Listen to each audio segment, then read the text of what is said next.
And does your responsibility maybe increase in terms of leadership? You're the last man standing in that stalwart. You're right, but no, me and Haloti is very close, so it definitely was kind of weird coming back and him not being here, but the show must go on.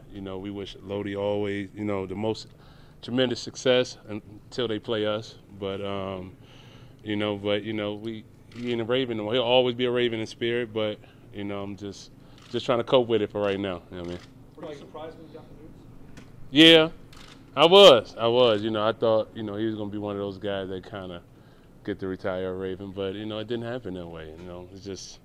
It's unfortunate, but he's still a great player. He's gonna go do some good things from Detroit, but we got capable guys here though.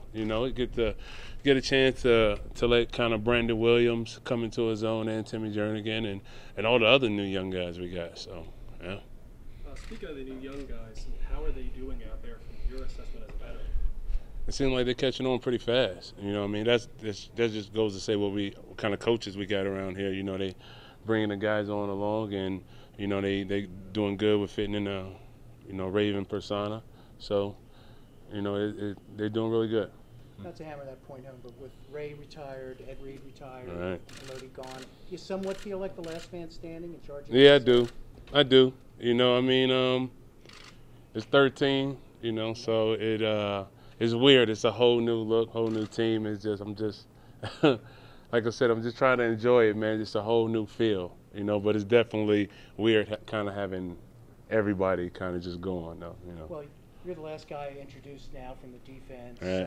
It seems like obviously you have to be somewhat feeling that you have to be a leader in some regard. Well, yeah, I never had a problem with that. I'm gonna just be myself. I'm gonna just be Sis, and hopefully the guys can follow my lead. And we're gonna do some great things. But we got a lot of tremendous young talent. We got half man, half amazing. When he get healthy, we get him back. We got Jimmy Smith back. We got a lot of guys. You know what I'm saying? And this team is definitely gonna be special. So. But it all starts, with minicamp day one. We got day one in the books, and we're gonna come out and work tomorrow.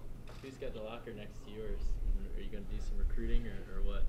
Well, right now, James Hurst got it. I'm looking at him kind of funny. He's looking kind of weird. And he's looking at me kind of weird, just like he didn't ask for it. But it is what it is. You get to have some fun with it. So. What was the focus for you this offseason? Man, I think it was really just take my time, man. You kind of let my body heal, from the physical abuse of last season.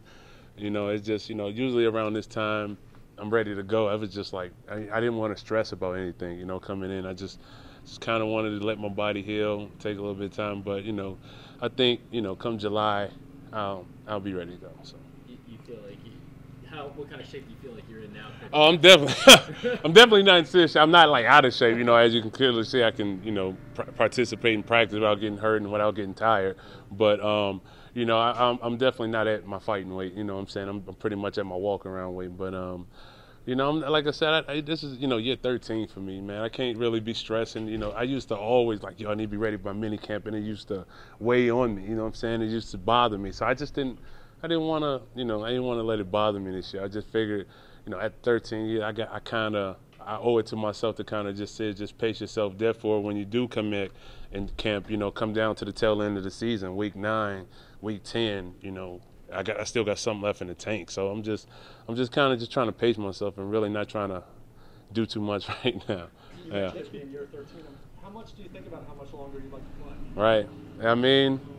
When you get in the teens, you kind of just take it year by year. How your body felt. We especially when you got a team like this and you do some special things. We lost in the divisional last year, and you was like, okay, now we're starting to get back to where the success we're used to. So and you kind of take it from there. I'm really looking forward to this year. At the end of this year, we'll talk.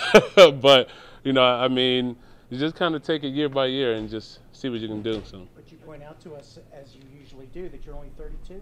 So, I am only 32. But, we 32. play a different kind of football here. You know what I'm saying? We have a different kind of training camp. So, my 32 may not be the next guy's 32. You know what I'm saying? So, but like I said, Give me a minute. Give me a minute, Mike. How you gonna interrupt his question? But no, you know, I mean, I am 32, but you know, like I said, it all depends on how you feel at the end of the year. So, yeah. Now go ahead, Mike. Thank you, sir. All Are right. you an old 32 or a young 32? I'm a young 32. I'm a young 32, but 32, 13 years in the NFL, still 13 years in the NFL, even though I'm still a young 32. I feel like this is the most I've heard you talk about kind of this point of your career. I mean, are you Right. thinking about the end a little bit more now? Well, I'm definitely on the back nine, you know, so you can't say, oh man, this is a, you know, Suggs of 2011. You know, even though I had we had a good year last year. You know what I'm saying? But like I said, I think, you know, things different. I mean, things change, and you know, situation is different. You know, I see things different. You know, how I'm preparing now is different. You know, it's just it's different now. You know what I'm saying? Going 13 is definitely different. So. Terrell, a couple of guys, as we've discussed, are not here, not in Purnell. Right. Do you have any doubt that there's the guys that they replaced them, and there's enough talent there to still be a dominant team? No doubt. We have tremendous faith in it. You know, I mean, you have to, when you see the young guys that we already had, like I mentioned, Brandon Williams and Timmy Jernigan earlier, you know, you're very confident about that. You know, in my eyes, is, you know, there'll never be a Haloti Ngata, but you know, that comes from a biased perspective from me. You see what I'm saying? But are those guys capable of being special players in the NFL? Absolutely. And on this team, absolutely. How you doing, Stephen? Me. But yeah, you mentioned those guys, and you know, the new draft pick. The guy looks good. You know, he looks really good. You know, I think you know, our coach Ted Montequin will do a good job of making sure he's prepared and ready to play, and we expect some good things out of him. Mentally, where are you at this year going into this season? I'm comfortable, man. I'm happy. Like I said, I'm just comfortable, and I'm just gradually going, you know. How much of last season's ending, how much is that fueling you and fueling these guys? Last season's ending, you don't really think about last season too much because, you know, it was last season. It's over. You pretty much, you got the opportunity to do everything you want to do as a team now. You know what I'm saying? You know, whereas is it win the division, you know, win the AFC, you know, and potentially go on and play in the Super Bowl. So, you know, opportunities are endless right now. So you just got to go to work every day and capitalize. So. Might be easy. Tom Brady now with 4-game suspension. Do you think that what's happened to him with Deflategate tarnished his legacy? Do you think? I mean, that's a good bait question. I like it. But I don't think it can. I mean, the guy's a winner. You know, he's won whatever kind of personnel he's had. So I don't think it really tarnished it. But you know, I mean, people, I mean, you need something to write about. Everybody needs something to write about. Needs something to talk about. I guess theirs is that. You know, ours was the deer antler. So you know, it's always something. You know, so I'm not stepping into that putter. Okay, I'm leaving that alone. They got people to handle that. I'm going to stick to what we got to do here, man, but it's whatever. Come on, one more, man, so I can get in the cold tub. What are some personal goals you have this year for yourself? I don't know, man. Hey, do better than I did last year. You know, 2 years ago I had 10 sacks. Last year I had 12 and a half. Who knows? Who knows what we can do this year? I mean, who knows? Let's just play football. Let's start by winning some games in the division. We'll go there, and then we'll trickle down to the personal stuff. I'm out of here. Y'all be good.